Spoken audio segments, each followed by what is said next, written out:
What's up, everybody? Pete back again. I actually went into the backyard not about 2 days ago, and Adam the Mad Jew popped his little bald head out of the ground, and sure enough, he saw his shadow. So one more week of segments. Shit! But I promise you, next week we will be back with a roundtable. This week, I guess everybody's going to be expecting me to review Venom. #1 came out. Oddly enough, the Joe Quesada cover was the best one available. Not perfect, but it definitely captures the spirit of Venom. No pun intended.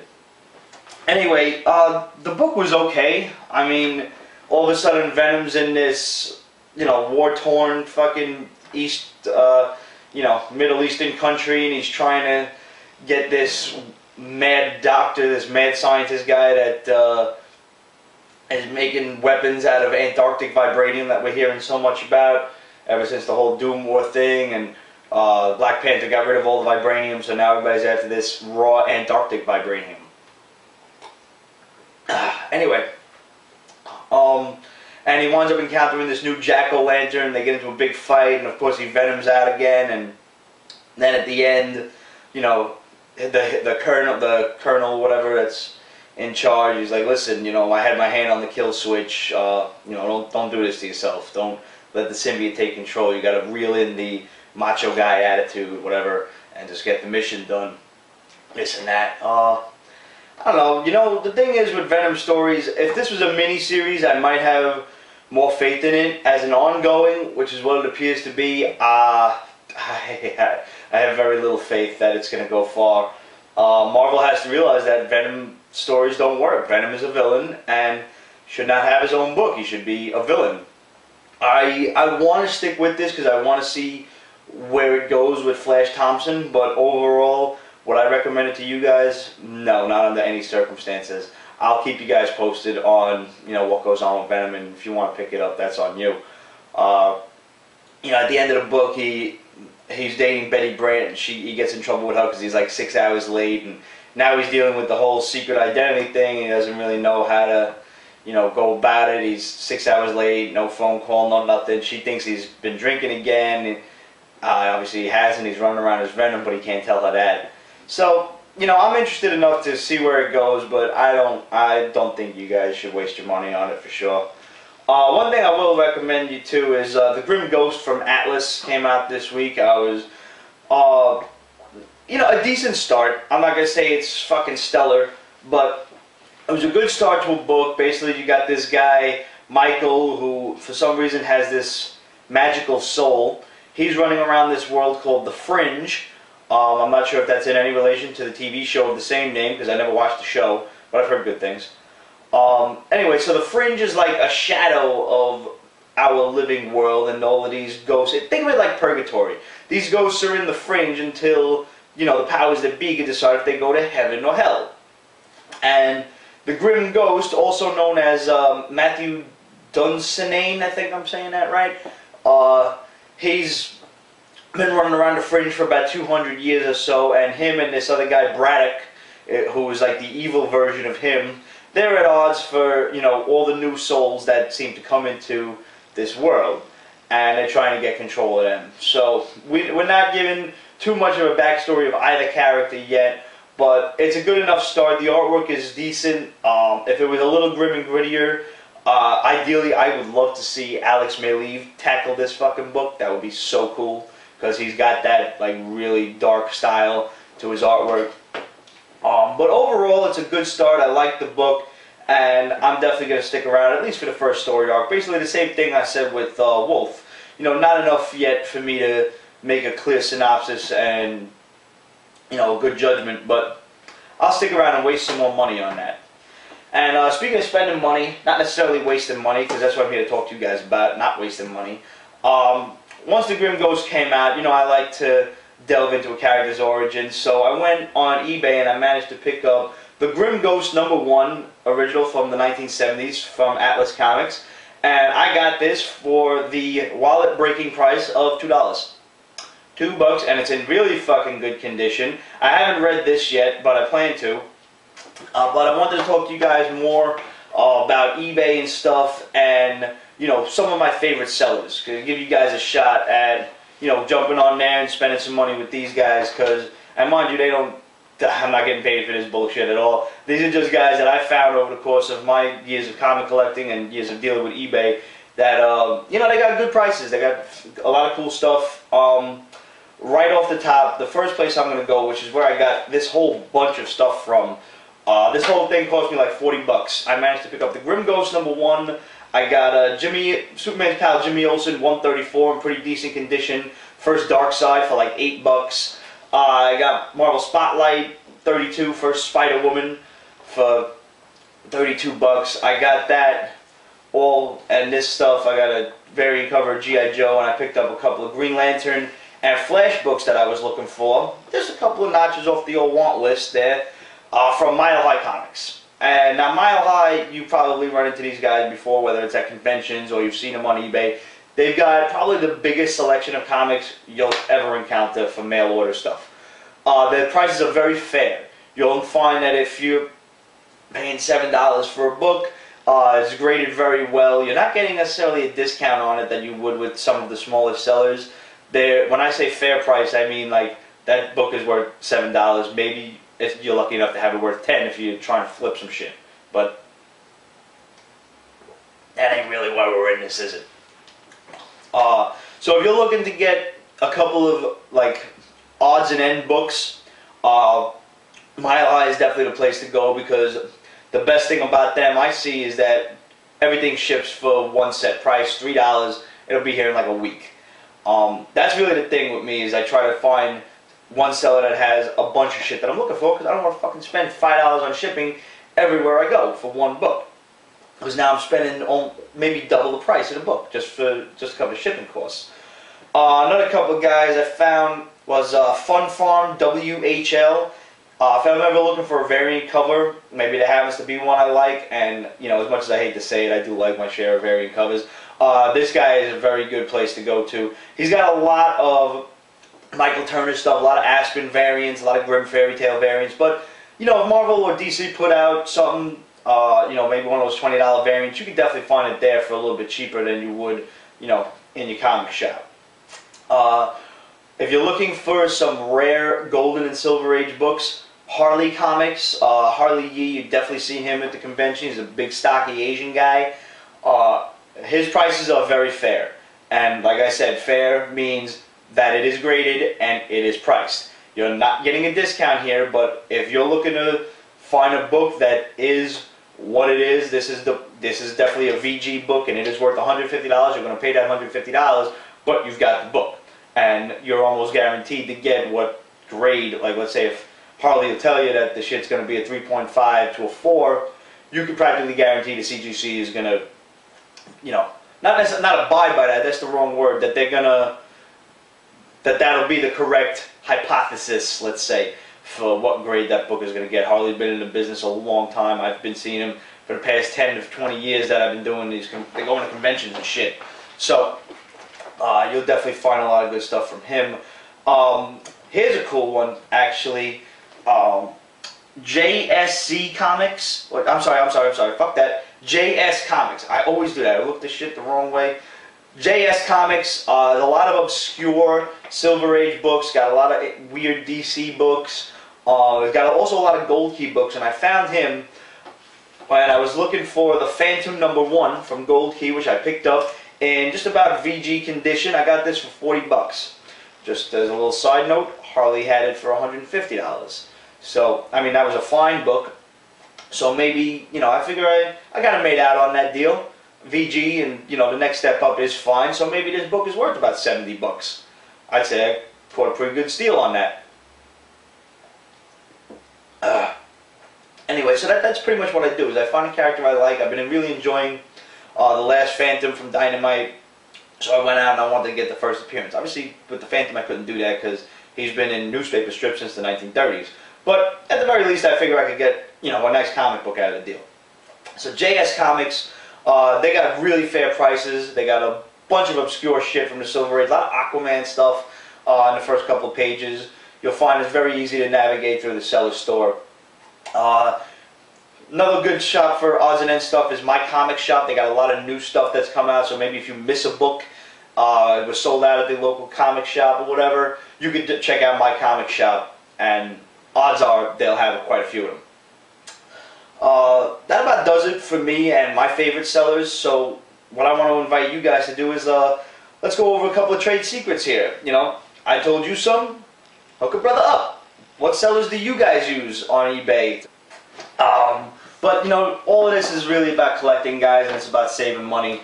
So let us know which sellers you use, and when I find some new ones, I'll let you guys know. Hit us up, questions@petesbasement.com. Start a thread on Facebook. You know the drill by now. Let's turn you over and see what the rest of the boys got to say this week. How you doing? Welcome to episode 11. We are here in the basement again because I don't know why. Pete said so. And you know, when Pete says you can't go into the basement, he tends to listen to a guy who has that many swords. So we're not in the basement. Anyways, new books, a few questions to answer. Not that many. We answered a few of them on Facebook, so here goes. First up is Grim Ghost #1 from Atlas, associated with art. And now it's interesting, but the art is shit. There you go. That's my review. The art is shit, which really put me off. Really, I'm like, all this art was just shit. I mean, I wasn't a happy camper. It was, story's good. I'm gonna stick around for at least 2 to 3 more issues, and see, because I know our fans love this. There's a lot of history with Atlas. The Grim Ghost 0 issue, when it came out 10 million years ago, really pleased me, and now it's but we have also from Atlas Wolf, W-U-L-F. Ooh. I really like this. The art was good, the story was good. It was kind of sort of a bit more gory and definitely more violent, but I liked it. It was interesting, and I'm interested to see where it goes. Really looking forward to this one. Now to see what happens with Phoenix. I do believe that comes out next week. Dark Horse's Conan Road of Kings #3 came out. And Conan's pretty much follows the same formula. You have violent looking barbarian, gets in a stupid situation, might have a chick involved, might not. Some guy owes him money, might not. He might steal it, might not. And violence saves the day. Add or subtract a monster or two. Can't kill that chick, almost always a must. Same formula, different book. Conan's a favorite character of mine. Not my most favorite character, not the favorite character, but a favorite character of mine, so that's why I'm picking up the series. But if you could do without it, you can. This is issue 3. If you picked it up already, finish it off. Okay, we're at you know, let's hold off on doing the big 2 first. Warlord of Mars, Deja Doris. A lot of freaking covers. Lots. Jesus, so many freaking. Yeah, I'm not even gonna talk about the covers. I prefer Warlord of Mars, period, over this. Ironically enough, this had more scans of cat chicks. You know, her were just less. But whatever. The art was okay. The storyline is it's not very original, but considering Deja Torres, the character of her is so old, I don't know. I was expecting more. Shame on me? Yeah. No, fuck that. $3.99. Yeah, I was expecting more. Damn it. Sorry. I have anger issues when it comes to pricing. I don't know if you guys noticed. Guarding the Globe #4 from Image. How do I feel about this? I feel it's a bit too slapsticky. And he's had to throw in some serious moments, like one of the superheroes who happens to be the Latin one, who also happens to be called Chupacabra, has alcoholic issues. No. I love Kirkman. I love what he's doing with Invisible. It's making me smile. I just love that book. But this is not yet. I'm thinking 6 might be the cutoff line for me. Let's see. I'm being generous too. The Incredible Hulks, 624. Yeah, that S is irritating the shit out of me, but you know, hopefully sooner or later that'll be, you know, Hulk's extinctions or some shit. You know, a bunch of them die off in gruesome ways. Anyways, and what was quite a gross scene, and totally spoiling this shit. Hulk gets knocked up. They put bug eggs inside of him, and it's kind of gross. Yeah, it's pretty gross. This is gross. I was gross. Yeah. Yeah, that's what I took away from this book. That. I love the art. Sham, whatever his name is. That was gross.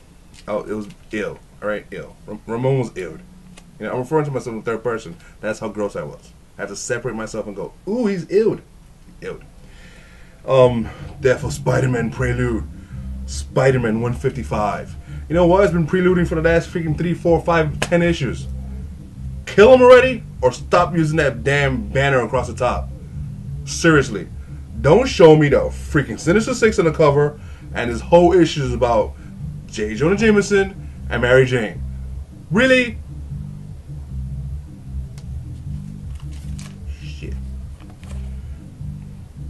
X-Men Legacy, number 246, Age of X, Chapter 3.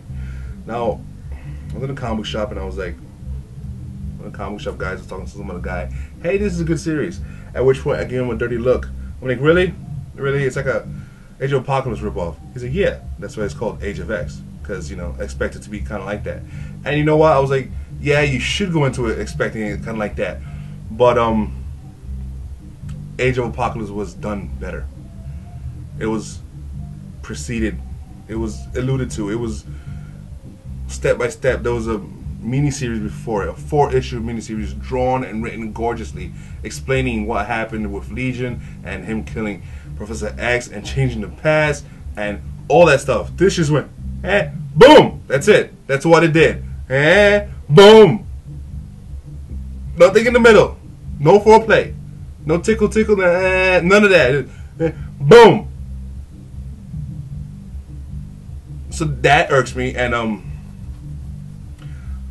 it's trying to have this big, deep, serious feel to it, but it's not. The one thing that I'm really taking out of this a lot is I'm seeing certain characters which I haven't seen good in a while, like the New Mutants. The New Mutants done well, the old ones, the classic ones, and most seen Dust. Dust is done nicely in this, and also Cyclops. Ooh. Thought Cyclops was badass before. Check him out now. Anyways. Okay, and then the guy at the comic shop actually gave me a dirty look when I picked up X-23 number 7. And I was like, yeah, I had to bow my head. I was like, shame. Because this book is going fucking nowhere. Here she is, she's young, she's a clone of Wolverine, and she was trained since their freaking womb to kill. Not even Wolverine had that. Wolverine had a couple of years of being a miserable, sick little rich kid. This chick is just killer from the second she came out. You know what I'm saying?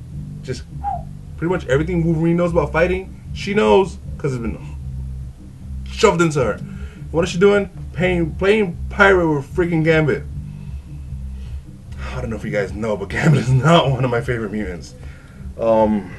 Jesus. Oh God, he is not. I'm trying to see who I hate less than him, more than him, and I'm having issues. I'm having issues right now. I'm kind of getting hot, kind of just a little bit, just getting frustrated. The fact that I saw X-Men Origins Wolverine the other day, and you know, it was Gambit, and he had the whole telekinetic thing with the car and shit, even though you know that's not his power. Okay.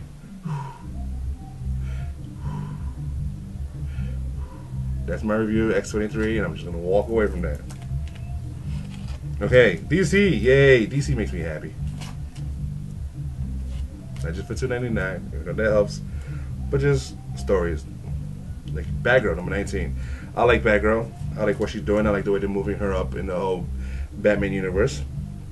Her along with Oracle and I forgot the name of the new chick, one of the Wonder Twins.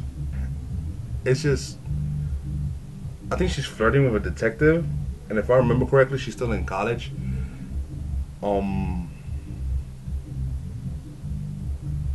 Slow it down. You have to be careful with female characters because you can't make them a hoe. You just can't. Unless she's a She-Hulk, and when she admits she's a Hulk. But She-Hulk's book got canceled, didn't it? I don't want to see Batgirl get canceled. You know what I'm saying? I didn't want to see old Batgirl leave, to tell you the truth, but that's a conversation for a different day. It's a good book, interesting, showing different villains, showing how she's capable, showing how she's part of Batman Incorporated, and how she has her own little lair, base, whatever you want to call it. But I don't know. It just seems very flirty between her and this detective, and it's kind of gross. You know, it's just ill. Like the age difference is like whatever. You know. This coming from me says a lot, but anyways, Batman and Robin number 21. At first, I was really iffy with this book. They're trying to be a little bit more out there, Tomasi and Gleason, but it kind of works on me. Somebody, well, sooner or later find out who this guy is, called the White Knight, is killing off the family members of Arkham Asylum's famous inmates. Zaz, Scarecrow, Man-Bat, so on. They all have family. They're all out there. He's finding them. He is killing them. He's trying to do it nicely and peacefully and whatnot, so I don't understand what the deal is behind that.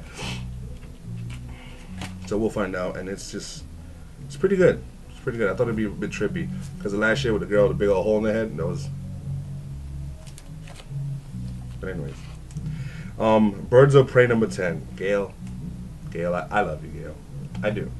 But, you killed Oracle just so she could be Oracle full time. I don't understand that. I mean, I'm trying to, but it was a pretty long story arc with the calculator just to end it that way. I wanted something better. Yeah, I wanted better. Whatever.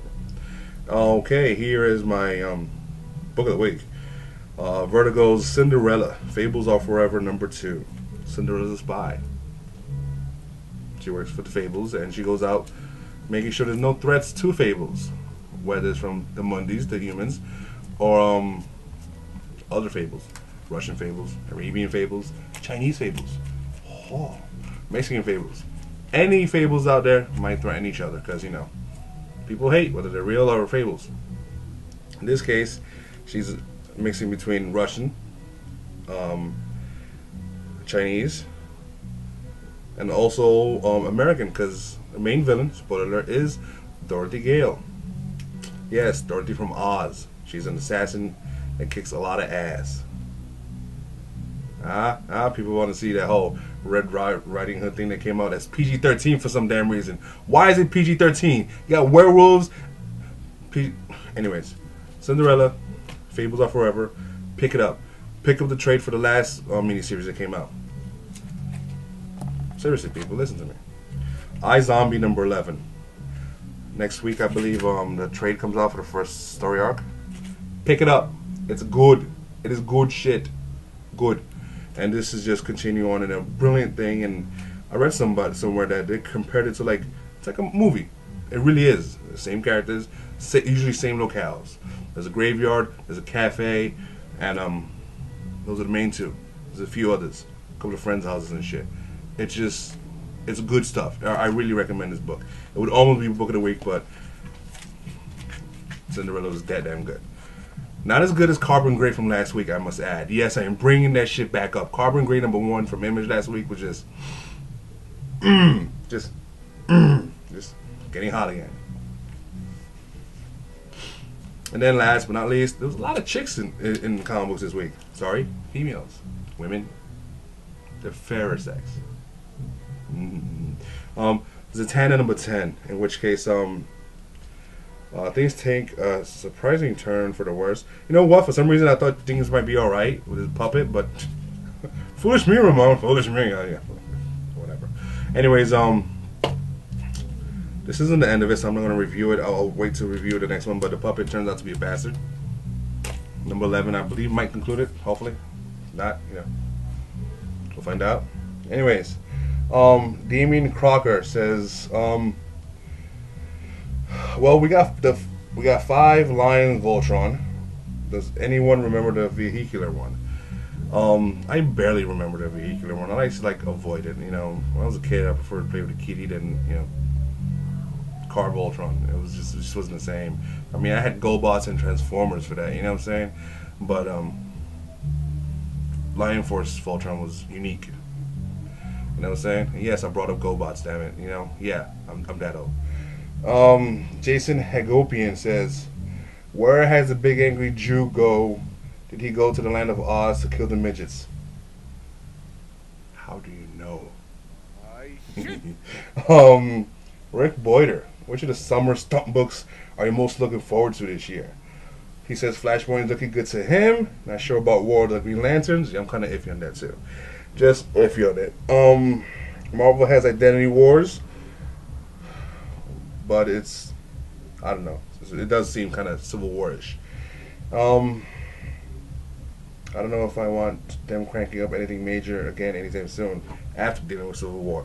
Well, they have Fear Itself. I am looking forward to Fear Itself. It is Norse god based, and well, Thor is my favorite character. Period. So I'll definitely look into that. Hopefully, it don't stink. I'm going to pick up the main series of Flashpoint. I'm still iffy on the 15 miniseries. Maybe if they stop their other books, I'd pick it up. Kind of like they did for Age of Apocalypse. The regular X-Men book stopped, and there was like Amazing X-Men, Astonishing X-Men, Excalibur. You know, all those books. That was nice. 3 books each, I believe. They were short, but you didn't pick up double the books every week. I don't know what Flashpoint is going to happen. The idea of DC printing out 15 extra books a month and expecting us to buy them it's crazy. It really is. And then Damien Crocker asks again, well, he's asked this a few times of us, we just haven't gotten back to him, but are any of you guys reading Turf? I was. It's the book from Image, I believe, with vampires, mobsters, and aliens. Yeah, that was too much for me. I tried, the art was interesting, the idea was interesting, but it was just too much, and at that point, I was picking up close to 30 books. I've since cut down. I'm close to 20 books a week. And well, that was one of the books that got cut off. If you like it, let me know. I picked up the first 3, I believe, and then it just became too much. If it's only up to 5 now, damn, that means it's slow going, to say the least. And that's another shit that irks me about books. So that's it for me. This is a pretty long segment. My editor's gonna curse me out, but whatever. Hey, so back really hurts, so let's try to do this quickly. Birds of Prey number 10. Ooh, the cover is good, really good, and that's where the art stops being good. The art of the inside is not very good, in my opinion. Who does it? Inaki Miranda? Doesn't do faces very well. And the top, if that wasn't bad enough, the story, a letdown. They defeat Calculator, and then Oracle is dead, and yes, but she's gonna still be doing what she's doing before she was dead. Why? I'm not sure what the difference is. I don't know. The villains think she's dead, and even a lot of the superheroes think she's dead, only except for elite amount. I don't know. So hopefully, well, not hopefully, but the next issue will start a whole new story arc, and we can maybe forget this ever happened. I even texted Ramon after I read it to ask him if he understood it, and he didn't either. So, and if Ramon doesn't understand it, then it didn't make any sense. Something that I did like was Batgirl number 19. I've been liking Batgirl. It's just a fun story. The artwork is pretty good. It's funny at times, and there's not really much continuity. I mean, there's a exchange between her and Oracle, and they mention the fact that she's dead. But other than that, you don't have to worry about it.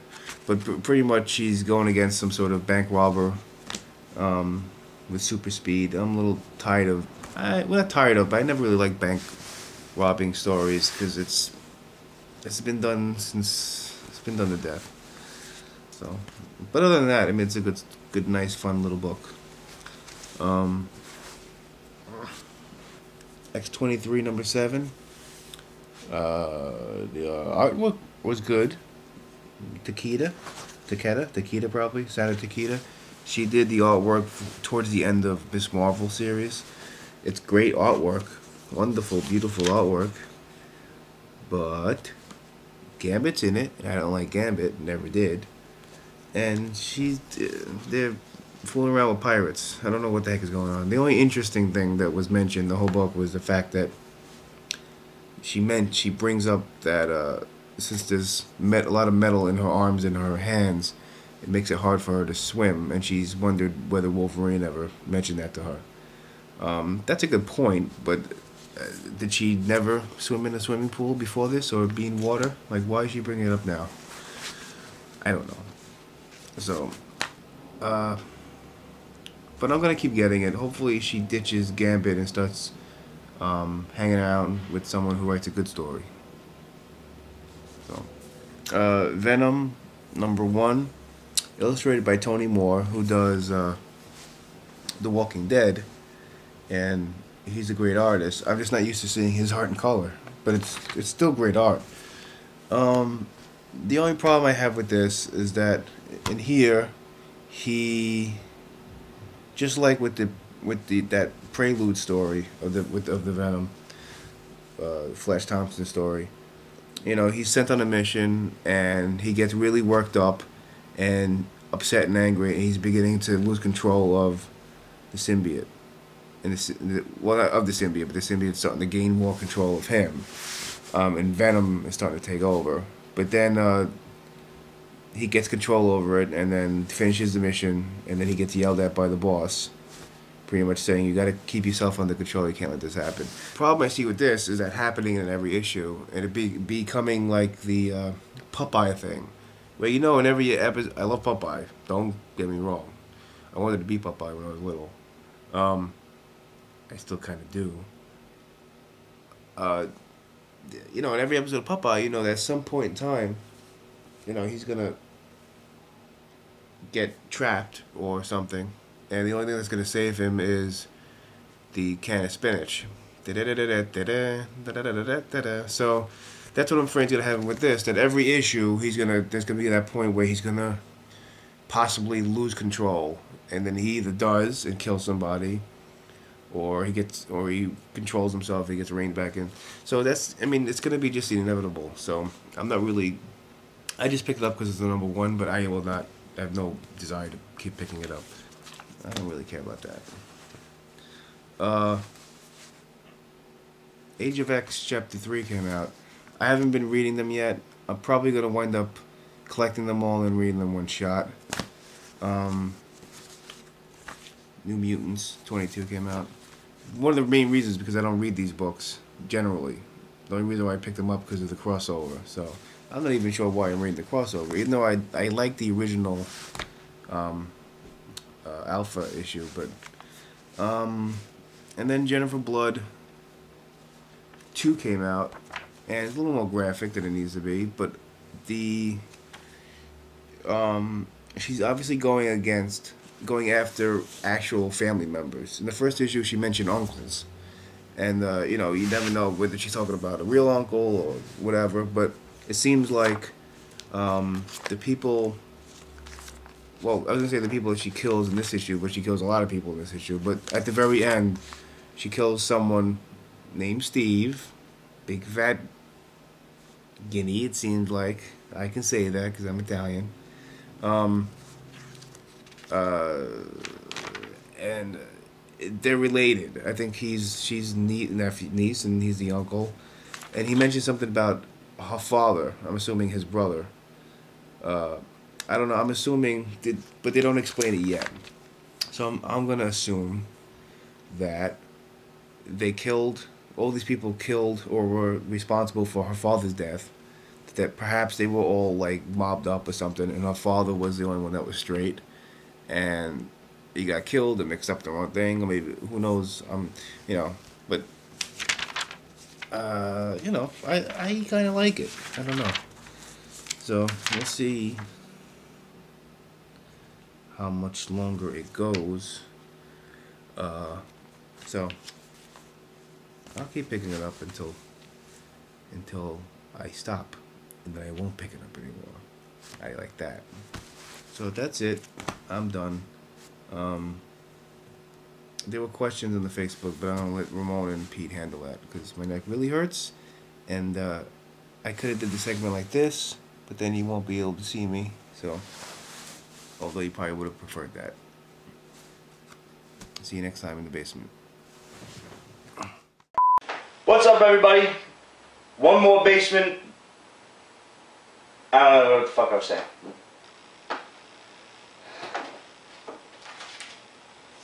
Try it again.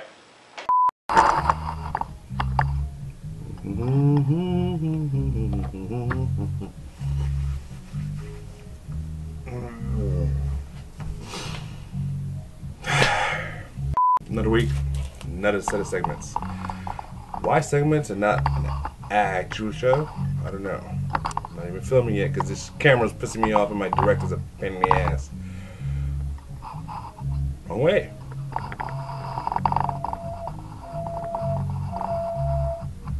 Bing. I actually all got plans this weekend and it works out too because I got a major case of the poops and